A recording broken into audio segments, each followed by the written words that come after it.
আমাদের বিদ্যালয় এবার কিছু বলার জন্য প্রস্তুতি নিচ্ছে।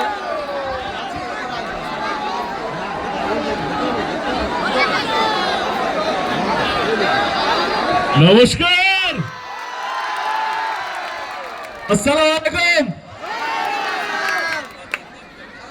আমাকে শুধু শুধু ডাকা হলো এখানে, লক্ষ লক্ষ ভোটে জিতে আছে এখানে। এতগুলো মানুষের আশীর্বাদ যার উপরে আছে, সে কোনোদিনও হারতে পারে?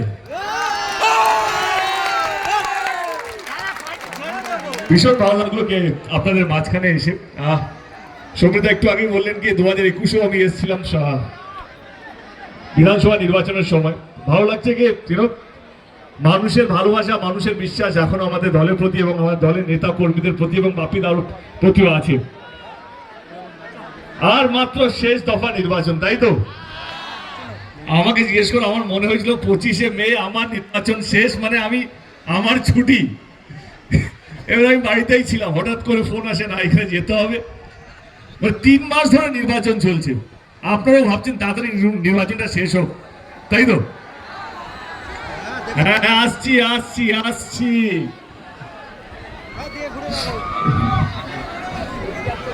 এই সৌমিরদার বাপিদাও জানতেন নাকি এত লোক আসবে, সব জায়গা থেকে ঘুরে আসতে হবে। আপনাদের এখানে, হ্যাঁ, আপনাদের এখানে 1 জুনে নির্বাচন, তাই তো?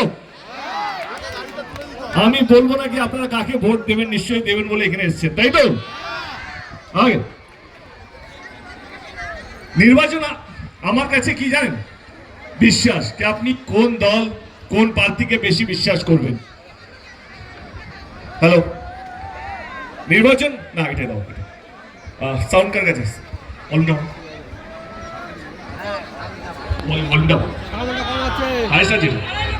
হ্যালো হ্যালো, ঠিক আছে।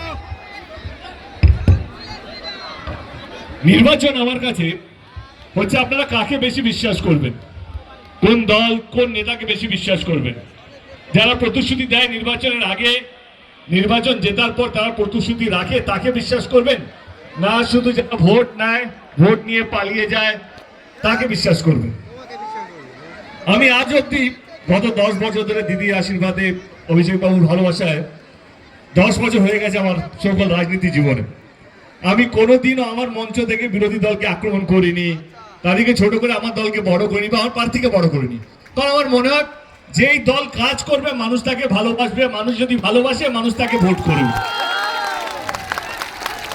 এর মধ্যে কোন বিশাল বড় বিজ্ঞান নেই যে মানুষের পাশে থাকবে। এই কিছুদিন আগে ঘূর্ণিঝড় হলো, আমরা হেলিকপ্টার থেকে এলাম, দেখলাম পুরো জায়গা জুড়ে জল ভর্তি আছে, পুরো মাঠগুলো, ধানের চাষগুলো সব কটা জলে ভর্তি। এই সময় আপনাদের পাশে কে ছিল, কে আপনাদের পাশে থাকবে? নির্বাচন তো সেটা নিয়েই, কিন্তু না, আজকে নির্বাচন হয়ে গেছে পুরোটাই ধর্ম নিয়ে। কে হিন্দু, কে মুসলমান, কে অমুক, কে তুমুক, সেইটা নিয়ে নির্বাচন। আমি এখনো বুঝে উঠতে পারি না কে নির্বাচনটা কিসের জন্য নির্বাচন। আমি ঠাকুরকে ভালোবাসি, মানে আমি ঠাকুরের উপরে ঈশ্বর বিশ্বাসী, কিন্তু আমি বুঝতে পারি না কে নির্বাচনটা কিসের জন্য নির্বাচন। এই নির্বাচন জেতার পর সবকটা প্রার্থী কতগুলো মন্দির করবে না কতগুলো মসজিদ করবে, এটা নির্বাচন না। না না, এই নির্বাচনটা সেই নির্বাচন নয় কে জেতার পর বাপিদা কতগুলো মন্দির করবে বা কতগুলো মসজিদ করবে, না। এই নির্বাচনটা হচ্ছে সেই নির্বাচন, আপনাদের এলাকায় নদী আছে, এই নির্বাচন জেতার পর কে আপনাদের নদীর বাঁধটা বানাবে, কে যদি ঘূর্ণিঝড় হয় কে আপনাদের পাশে থাকবে, কে হিন্দু মুসলিম না করে সমস্ত মানুষকে এক রাখবে, কে দেশকে এগিয়ে নিয়ে যাবে, এটা হচ্ছে সেই নির্বাচন। কিন্তু না, আজকে ধর্মের বিষটা যেভাবে গুলিয়ে খাওয়ানো হচ্ছে সমস্ত মানুষকে, শুধু বাংলার কথা বলবো না, ভারতবর্ষ জুড়ে, সেটা সত্যি দুঃখজনক। আমার মনে হয় এখানে আপনারাই একমাত্র যারা আটকাতে পারবেন, আপনাদের ভোটের মাধ্যমে, আপনাদের বিশ্বাসের মাধ্যমে। এবার চলে আসি বিশ্বাস, কে কে কথা দিয়েছে, কে কথা রাখবে। আমি ঘাটাল থেকে দাঁড়াই, আমার এখনো মনে আছে কে 2014-তে আমি বলেছিলাম ঘাটাল লোকসভা কেন্দ্র থেকে ঘাটাল মাস্টার প্ল্যান হবে। আমি 10 বছর সাংসদে প্রতিবার বলেছি, কিন্তু কেউ কথা রাখেনি। 2024-এ দিদি কথা দিয়েছেন যে ঘাটাল মাস্টার প্ল্যান হবে, এবং বিশ্বাস করুন 4 জুনে মানুষ কতটা দিদিকে বিশ্বাস করেছে সেই রেজাল্ট আপনারা দেখতে পাবেন জেতার পর। কিন্তু আজকে কার কথা আপনার বেশি বিশ্বাস করবেন? আমার এখনো মনে আছে, আপনাদেরও মনে হবে কি 2014 আগে কেন্দ্র সরকার আসার আগে তারা কথা দিয়েছিলেন আপনাদের প্রত্যেকটা অ্যাকাউন্টে 15 লক্ষ টাকা করে আসবে। এসছে না? ওনারা বলেছিলেন প্রত্যেক বছর 2 কোটি চাকরি দেবে, দিয়েছে? 2 কোটি চাকরি তো দূরের কথা, আপনারা শুনলে অবাক হবেন যে দেশে আজকে চাকরির অবস্থা স্বাধীনতার পর সবচেয়ে খারাপ জায়গায় দাঁড়িয়ে আছে 2024-এ। তারা কথা দিয়েছিলেন যে গ্যাস সিলিন্ডারের দাম হবে 400 টাকা যদি ওনারা কেন্দ্র সরকারে আসে। আজকে সেই গ্যাসের সিলিন্ডারের দাম হচ্ছে 1200 টাকা। জেতার পর যদি ওরা কেন্দ্র সরকারে আবার ফেরত আসে 300 টাকা করে বাড়িয়ে দেবে, সেটা 1500 টাকা হয়ে যাবে। তারা কথা দিয়েছিলেন যে 40 টাকা করে ডিজেল, 50 টাকা করে পেট্রোল হবে। আজকে সেই ডিজেল সেই পেট্রোলের দাম 100 টাকা 110 টাকা হয়ে গেছে। তো এইখানেই হচ্ছে আপনাদের কাজকে, যারা ভোট জেতার আগে প্রতিশ্রুতি দেয়, জেতার পর একটাও প্রতিশ্রুতি রাখতে পারে না, তাদেরকে বলবেন আর না আর না। এবার আমাদের সরকারের কাজ বলি, কথা বলি।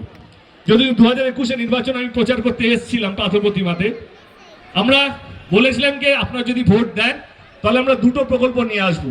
একটা প্রকল্পের নাম ছিল লক্ষ্মীর ভান্ডার, আর একটা প্রকল্পের নাম ছিল স্বাস্থ্য সাথী কার্ড। বিরোধী দল তখন বলেছিল এই লক্ষ্মীর ভান্ডারটা লক্ষ্মীর ভান্ডার নয়, ঢপের ভান্ডার। এই লক্ষ্মীর ভান্ডার আমাদের দেশে সম্ভবই না, আমাদের রাজ্যে তো দূরের কথা। কিন্তু না, আপনারা আমাদের দল, আমাদের নেত্রী, আমাদের অভিষেককে বিশ্বাস করেছিলেন, আমাদের প্রার্থীকেও বিশ্বাস করেছিলেন, এবং প্রথমবার তৃণমূল কংগ্রেস 200টার বেশি আসন পেয়েছিল। এবং দিদি দ্বিতীয়বারের মুখ্যমন্ত্রী হওয়ার সঙ্গে সঙ্গে 6 মাসের মধ্যে এই লক্ষ্মীর ভান্ডার প্রকল্পটা বাস্তবিক করেছিল।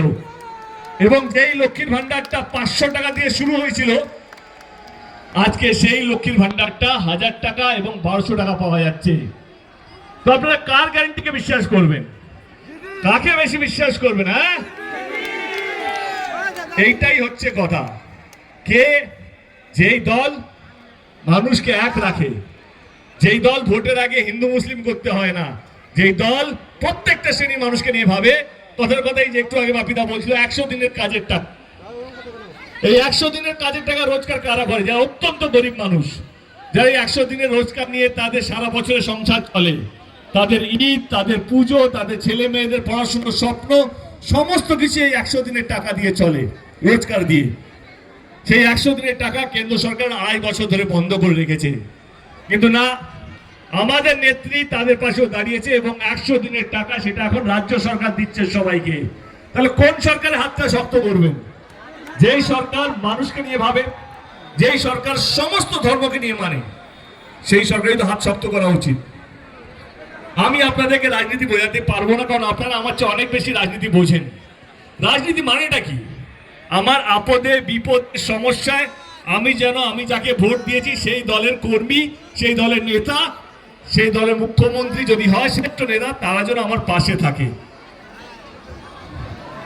গত 13 বছর ধরে রাজ্য সরকারে আমাদের দল আছে।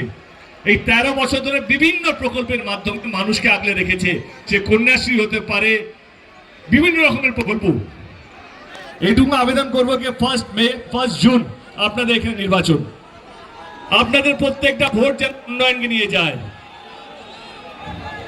আপনাদের প্রত্যেকটা ভোট যেন যারা ধর্ম নিয়ে রাজনীতি করে না তার প্রতি যায়, আপনাদের প্রত্যেকটা ভোট যেন যারা মানুষকে ভালো রাখে, আগলে রাখে, এক রাখে, তার জন্য যায়।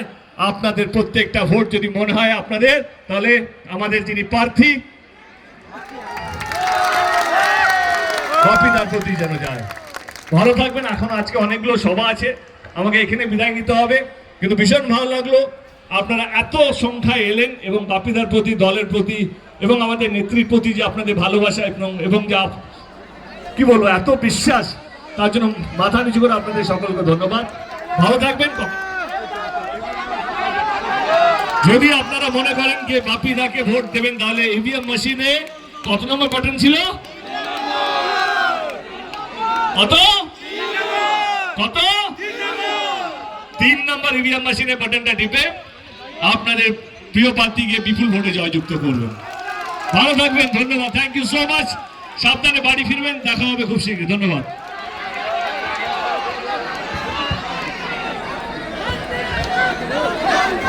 Oh, প্রচুর লোকজন, সকলকে অনুরোধ করব ধীর ভাবে সবাই যাবেন, কেউ তাড়াহুড়ো করবেন না, ঠেলাঠেলি করবেন না, যে কোনো মুহূর্তে দুর্ঘটনা ঘটতে পারে। এবং যারা ছাদে বা যেখানে যারা কোনো রকম বিভিন্ন ছাদে উঠেছো বা উপর থেকে দেখছো, আমি অনুরোধ করব সবাইকে তারা ধীরে ধীরে যাবে, কোনো রকম ভাবে তাড়াহুড়ো ঠেলাঠেলি কেউ করবেন না। সকলকে অনুরোধ করব ধীরে ধীরে ধীরে যাওয়ার জন্য, সকলকে অনুরোধ করব। সকলকে আমরা দেবদাকে ধন্যবাদ জানাই যে তার মতো মানুষকে আমরা পেয়েছি। আমাদের একটু দেরি দেখে হয়তো আমরা চিন্তিত ছিলাম।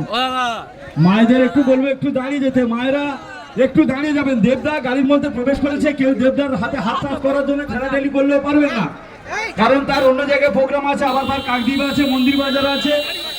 মায়েদেরকে একটু দাঁড়িয়ে যেতে বলো, মায়েরা একটু দাঁড়িয়ে যান। যারা বেটা ছেলে আছে দ্রুতগতিতে তারা রাস্তা, যে যার যেদিকে রাস্তা সেদিকে রাস্তা ধরো, তারপরে একটু ফাঁকা হলেই মায়েরা যাত্রা শুরু করবে। আমি সকলকে অনুরোধ করব কোন রকম ভাবে ঠেলাঠেলি করবেন না, এবং ছাদের